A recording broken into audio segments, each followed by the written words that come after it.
Friends, मैं हूं Manav. Welcome to Movie Shuvi. दोस्तों, मैंने कल एक मूवी देखी थी आकाशवाणी। रात को ऊपर बहुत नींद आ रही थी तो मैं वीडियो बना नहीं पाया, तो मैंने सोचा सुबह बनाता हूं और आपको इसके बारे में बताना ज़रूरी है क्योंकि ये मूवी काफ़ी ज़्यादा क्रिएटिव तरीके से बनाई गई है। ये एक ऐसे ट्राइबल एरिया की और लोगों की कहानी है जिनकी अपराइजिंग होती है और उनका जो मीनिंग ऑफ गॉड है, from God loving people to God fearing people which should be otherwise, उसकी पूरी कहानी है। मीनिंग ऑफ गॉड और उसको ढूंढने की कहानी है और उनकी अपराइजिंग की कहानी है। और किस तरीके से इनोसेंट तरीके से जो रेडियो को यूज़ किया गया उसकी कहानी है। पहले मैं आपको स्टोरी की थोड़ी सी बैकग्राउंड दे देता हूँ। बेसिकली एक ऐसा सीरीन सा एरिया दिखाया गया जहाँ बहुत लिमिटेड से लोग हैं, बहुत फॉरेस्टी एरिया है। यहाँ पर लोग एक पत्थर की मूर्त, आप समझ लीजिए शिवलिंग जैसी चीज़ को वर्शिप करते हैं और मानते हैं कि जो गॉड का जो आवाज़ है और जो डायरेक्शन है वो हमें मिलती रहती है, जिसकी वजह से हम आगे बढ़ते रहते हैं। और सडनली क्या हमें दिखने को मिलता है कि एक डोरा का किंग भी है, क्योंकि जब आपने गुड चीज़ें देख ली तो कुछ ना कुछ बैड भी होता ही होता है। और ये जो बैड किंग है डोरा, ये लोगों को इस तरीके से हरास करता रहता है, इन ट्राइबल लोगों को इस तरीके से हरास करता रहता है कि वो चाहता है कि मैं ही किंग बनूं। अब होता क्या है कि इसकी जद्दोजहद में एक बच्चे को एक आकाशवाणी वाला रेडियो मिल जाता है और रेडियो जो है वो बेसिकली है ख़राब। अब उसके अंदर होता क्या है कि वो खर खर खर खर होता रहता है, कुछ कुछ आवाज़ें आती है, कुछ नहीं आती हैं। तो इन सब लोगों को लगने लग जाता है कि यार ये मेस्मराइजिंग आवाज़ शायद गॉड की है, और वो कुछ कुछ इसकी सेंस मेकआउट करने की कोशिश करते हैं और उससे कैसे इनकी अपराइजिंग होती है, कैसे ये मॉडर्न ज़माना जहाँ पर ये बिल्कुल कट ऑफ हैं, यहाँ पर कोई भी डेमोक्रेसी नहीं है, बिल्कुल मतलब जो कैंची लगी हुई है आउटसाइड मॉडर्न वर्ल्ड से, वो कैसे होता है, वो सारी आपको चीज़ें कहानी इसके अंदर देखनी होती है।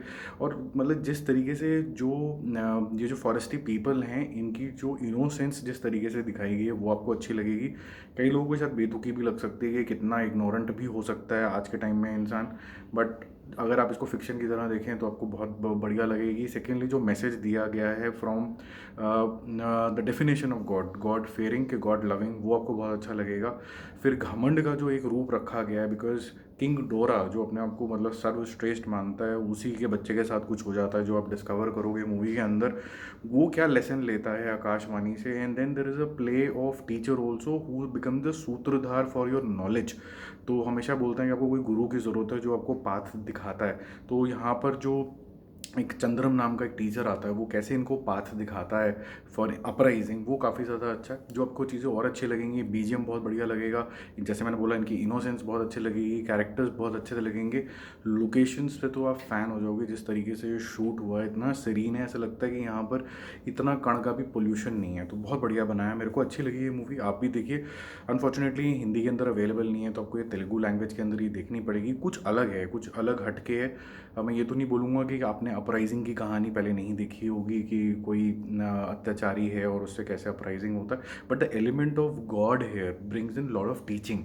और वो आप खुद एक्सप्लोर करना कि क्या क्या वो टीचिंग आती रहती है और कैसे धीरे धीरे लोग the true meaning of God को एक्सप्लोर करते हैं। मुझे ये समझ में आया इसके अंदर। तो शायद आप भी इस बात से रिलेट करेंगे जब आप देखेंगे। तो मेरा ओवरऑल मूवी शूवी स्कोर दोस्तों रहेगा B+। मैं इसको चाहता था कि मैं इसको A दूँ, बट ये ना काफ़ी हद तक थोड़ी सी आपको ड्रैग लग सकती है। वो स्टार्टिंग में काफ़ी टाइम लगा देते हैं मुद्दे को समझाने के लिए। आपको सीनिक बहुत लगता है, but at the same time आपको लगता है कि थोड़ा जल्दी चलो। और सेकेंड हाफ में कुछ कुछ ऐसे सीन्स हैं जो फर्स्ट पार्ट में भी दिखा रखे हैं आपको, तो आपको ऐसा लगता है कि यार ये सब चीज़ें चॉप अप हो सकती थी, ये मूवी आराम से 1.5 घंटे में अगर आप दिखा देते तो ज़्यादा इफेक्टिव हो सकती थी। तो मेरा यह मानना है। बट बहरहाल हम एक बारी फिर से मिलेंगे, जल्दी से मिलेंगे एक और रिव्यू और एक और अपडेट के साथ। नए आए हो तो फटाफट से सब्सक्राइब कर लो। Bye bye.